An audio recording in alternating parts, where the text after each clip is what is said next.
नमस्कार, मैं हूं संतोष कुमार। आप देख रहे हैं डीएनसी लाइव। इस वैश्विक महामारी में जिस कदर हमें जड़ी बूटियों को समझने का अवसर मिला या हमारे जो प्रकृति के वरदान थे उन्हें महसूस कर उनके भावनाओं को, उनकी मूल्यता को समझने का अवसर मिला, उसी प्रकार इस क्षेत्र में सामाजिक कार्यकर्ताओं की, राजनीतिक कार्यकर्ताओं को भी पहचानने का अवसर मिला है। हमारे साथ हैं कमांडो राकेश रंजन, जो कि एक सैनिक हैं, पूर्व सैनिक हैं अब। और वैसे तो चर्चा नहीं करनी चाहिए, लेकिन मुझे करना पड़ रहा है कि इस यात्रा में ये आए तो जनसेवा में, लेकिन इनकी पहुंच या सेवा अब राजनीतिक में भी शुरू हो गई है। सबसे पहले मैं स्वागत करूंगा सर आपका। बहुत बहुत धन्यवाद संतोष जी। आप इससे पहले हमें बताएं कि जो आपने राजनीतिक यात्रा शुरू की है क्या है वो। देखिए, अब मैं यहाँ रिटायरमेंट के बाद 2011 से बिहार में आया हूँ। मैं यहाँ पे जब से आया हूँ तब से राजनीति किसानों और जवानों के ऊपर होते आ रहा है, लेकिन इन दोनों के लिए कुछ नहीं किया जा रहा है। और पूरे बिहार का नहीं, पूरे देश के किसानों की वो और जवानों की वो हालत है कि वो सर्वाइवल भी उनका मुश्किल है और वो आत्महत्या कर रहे हैं और पलायन कर रहे हैं। उनके नाम पर कितने फंड निकलते हैं, कितनी राजनीति होती है, कितना मतलब सरकारें बनती है, गिरती है, लेकिन वो वहीं के वहीं रहते हैं। उसी खेत में, दरार पड़ी हुई खेत में बैठ कर के आसमान के ऊपर देखते रहते हैं, भगवान के ऊपर, कि शायद कुछ उनसे मदद मिल जाए। लेकिन हमारे जो राजनेता हैं, सरकार हैं, उनसे उनको कोई मदद नहीं मिलती है। देखिए, जो वास्तविकता है, आप सारे के सारे ज़मीन लेवल की बात कर रहे हैं, ज़मीनी हकीकत, इंसानी हकीकत की बात कर रहे हैं, लेकिन जो हमारे राज्य की सरकारें जो अब वास्तविक में जो बाढ़ है इसको अवसर के रूप में यूज करते हैं या जो भी है, इस प्रकार में आप लोग निकल के नहीं आ रहे हैं, कहीं दिखाई नहीं दे रहे हैं। जो बैनर पोस्टर वो इतने प्रभावशाली हैं, राष्ट्रीय पार्टी तक उनके साथ है, तो लग रहा है कि कुछ कर पाएंगे आप। देखिए, हमारा सबसे पहले मकसद है कि हम ग्राउंड लेवल पे काम कर रहे हैं, दिखाने के लिए हम नहीं कर रहे हैं। आज आप पूरे बिहार में आप जाएं, किसान के साथ बैठे बात करें तो हम आपको वहाँ दिखाई देंगे। दूसरा है कि जो सरकार की बात आप कर रहे हैं, ये तो सिर्फ पोस्टर चल रहा है। जो खर्चा, मैं तो एक ही चीज़ बोलता हूँ, जितना खर्चा वो अपने प्रचार प्रसार में कर रहे हैं, वो अगर जो किसान के लिए, युवा के लिए यूज़ करें तो बहुत कुछ बदल सकता है। लेकिन वो ग्राउंड पे ना जाके सिर्फ किताब में और पोस्टर पे दिखता है। आपके साथ एक सामाजिक कार्यकर्ता, जाने माने चेहरा है, गुड्डू बाबा जी। वो दिख तो नहीं रहे, लेकिन हर जगह आप उनको प्रपोज कर रहे हैं, लेकिन उनके अंदर वो धार नहीं है कि जो यहाँ के मुख्यमंत्री, क्योंकि माना जा रहा है कि अब 15 साल में ये किसी को टिकने नहीं दे रहे हैं, कैसे एक सीधा साधा आदमी का सामना कर पाएंगे। नहीं, देखिए, गुड्डू बाबा एक सोशल वर्कर थे। 22 साल उन्होंने पूरे सोसाइटी के लिए बहुत कुछ दिया, जो कि एक सरकार भी नहीं दे सकती, इतना उन्होंने दिया। हाँ, एक चीज़ है, वो अकेले थे, उनके पास वो क्षमता नहीं थी कि वो सरकार से टकराते, इसलिए उनको दबा के रखा गया।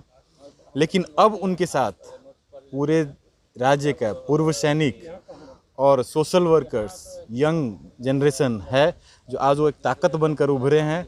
और आज हर जवाब जो सरकार है, वर्तमान सरकार है, मुख्यमंत्री हैं, उनको जितना भी उनके किए हुए क्रियाकलाप है, जितने भी किए हुए गलत काम है, उनका जवाब वो अपने साक्ष्य के साथ दे रहे हैं।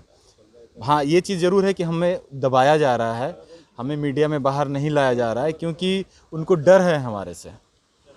और गुड्डू बाबा 22 साल उन्होंने समाज के लिए दिया, और आज तक उनके पास अपना घर नहीं है, अपना ज़मीन नहीं है, अपने नाम से कुछ भी संपत्ति नहीं है।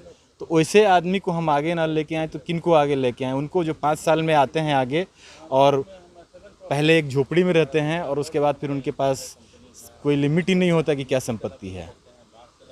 वास्तविक में जो आप अभी भी सादगी से किसानों से मिल रहे हैं और घर घर जा कर के, इससे चुनावी प्रचार प्रसार तो नहीं होता जो आप नहीं कर पा रहे हैं? नहीं, देखिए, मैं ये चुनावी प्रचार प्रसार के लिए नहीं आया हूँ। मेरा मकसद, मैं पिछले 10 साल से लगा हूँ कि किसानों को मैं कैसे आगे लाऊँ, उनकी आय को दुगनी करूँ, और उनको कैसे मैं हाईटेक करके, जो पलायन है, सबसे बड़ा मुझे दुख होता है कि एक यहाँ का युवा 15-20 हज़ार रुपये के लिए बाहर जाता है कमाने।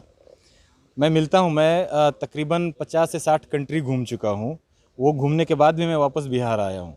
मेरा यही तकलीफ़ है कि एक बिहारी का जो वर्ड्स है ना, मुझे बहुत तकलीफ़ देता था। पूरे वर्ल्ड में मैं घूमता था, और बिहार से बाहर वो बिहारी का जो वर्ड्स है ना, कि बिहारी हो, वो मुझे बहुत तकलीफ़ देता था। उस चीज़ को मैं ख़त्म करने के लिए यहाँ आया हूँ कि वो जो बिहारी वर्ड्स है ना, वो जो नेगेटिव में ना जाके पॉजिटिव में हो कि अच्छा बिहारी हो, तो ये वर्ड्स मुझे वापस लाना है। इसीलिए हम पूरे 38 ज़िला में अपने संगठन के साथ मैं काम कर रहा हूँ। चुनाव तो मैं इस सिस्टम को सुधारने के लिए आगे आ रहा हूँ, लेकिन ये जो हमारा काम है, इस काम से हमारा चुनाव का और पॉलिटिक्स का कोई लेना देना नहीं है। हम अपना काम कर रहे हैं सोसाइटी को डेवलप करने के लिए, अपने यंगस्टर को वापस बुलाने के लिए, यहाँ पे जो माइग्रेशन है उसको रिवर्ट माइग्रेशन करने के लिए। लेकिन इसके लिए ज़रूरत है लोगों को भी अपने काम के प्रति स्वाभिमान को जगाना। जैसे मैं इस गौशाला की बात कर रहा हूँ, जो हमारे किसान हैं, गौशाला पालक हैं, गौपालक हैं, वो लोग इसको रोज़गार क्यों नहीं मानते, क्यों ना रोज़गार की तरह अभी जो चर्चा कर रहे थे। मैं श्याम जी से निमंत्रण करूँगा, थोड़ा सा आएंगे प्लीज़। श्याम जी, वो जो खेती की तकनीक जिस प्रकार की आप बातें करते हैं, लोग क्यों खेती को बेरोजगारी की तरफ मानते हैं कि ये निठल्लों का काम है, इससे कुछ नहीं। जैसे ये अभी चर्चा कर रहे थे, आपने क्या क्या खेती करते हैं आप? मैं समस्तीपुर में श्याम कुमार हूँ, समस्तीपुर से। मैं मूलतः जैविक खेती करता हूँ। जैविक खेती में छोटे किसानों के लिए एक बड़ा ही अच्छा स्ट्रक्चर है। नहीं, खेती के समय मैं ये चाहूँगा कि खेती से हमारा गुजारा, हम बेरोजगारी दूर कर लेते हैं कि नहीं कर लेते हैं?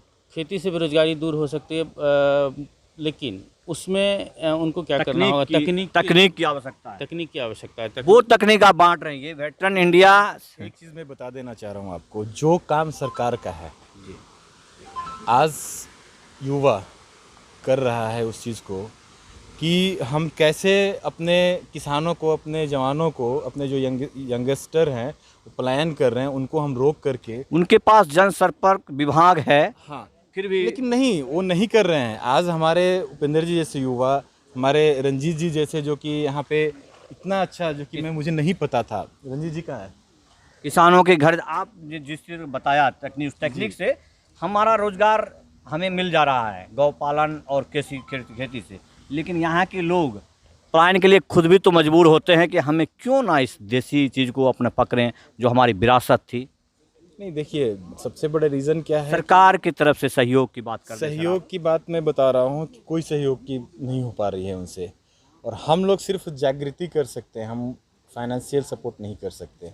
हम उनको बता सकते हैं कि रास्ता कैसे चलना है आपको, लेकिन जो एक सरकार को मदद करनी चाहिए, उनके पास इतनी अच्छी विभाग बना हुआ है, इतने सरकारी कर्मचारी हैं उस विभाग में, अगर जो वो चाहें तो हमारे युवा का भविष्य बदल सकते हैं, लेकिन वो नहीं हो पा रहा है क्योंकि हम जाति धर्म से नहीं उठ पा रहे हैं। राजनीति, जाति, धर्म, कुर्सी और पैसा, बस इसी के बीच में हम फंसे हुए हैं। समाज में जो चीज़ करना चाहिए वो नहीं हो पा रहा है। बस हम लोग जैसे जो 2-4% अपने युवा हैं, जो जिनके दिल में है कुछ करने के लिए, वो दौड़ रहे हैं, करने का कोशिश कर रहे हैं अपने बलबूते पे, अपने खर्चे पे, ताकि समाज में कुछ बदलाव ला सकें। अगर जो ये काम सरकार करती तो शायद आप हमसे ये पूछ नहीं रहे होते, और हम लोग ये कर नहीं होते, और सरकार ये खुद कर रही होती। वास्तविकता है, जो सरकारी चीज़ का लाभ उठा रहे हैं वो उठा रहे हैं, सिर्फ अपने लिए उठा रहे हैं। लेकिन जो लोग हैं ज़मीन पर हैं, यदि इनमें आस जगी है, युवा हैं और इनको लगा है कि राजनीतिक में भी युवा क्रांति आनी चाहिए, तो आई होप कि आ जाएगा। बहुत बहुत धन्यवाद आपका।